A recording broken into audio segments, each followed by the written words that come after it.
Andito ako ngayon sa may Paya Lay Bar mga ka-OFW kasi pupunta ako sa bahay ng mga kaibigan ko, no? Doon kami mag-Noche Buena. Magsa-celebrate kami ng Christmas doon.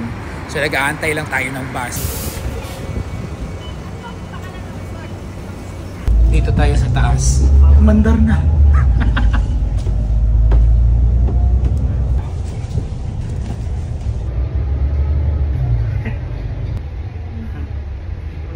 Okay, akyat na tayo dun sa bahay ng mga kaibigan ko, mga ka-OFW.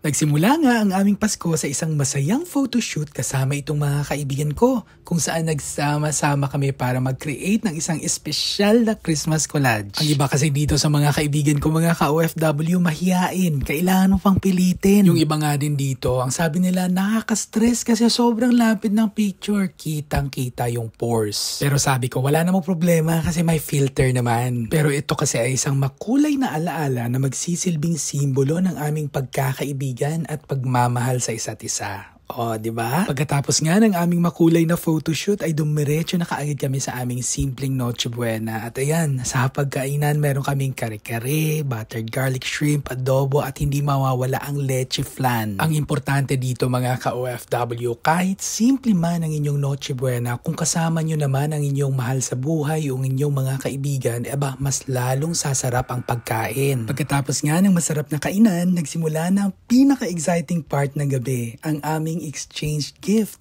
Kitang-kita ang saya sa mga mata ng bawat isa habang binubuksan namin ang mga regalong ibinibigay ng bawat isa sa amin. Simple man, pero puno ng pagmamahal at pagpapahalaga. Ngayong Pasko, natutunan namin bilang mga OFW na kahit malayo kami sa aming pamilya ay hindi kami nag-iisa. Sa kabila ng layo, natagpuan namin ang mga kaibigan dito sa ibang bansa na naging pamilya na rin namin. Bagamat hindi ko sila kadugo mga ka-OFW, sila ang nagbigay sa akin ng lakas at saya ngayong Pasko. Kaya ngayong holiday season, ipagdiwang natin ang mga simpleng bagay. At higit sa lahat ang pagpapahalaga sa bawat sandali ng pagmamahal at pagkakaibigan. Maligayang Pasko sa inyong lahat, mga ka-OFW.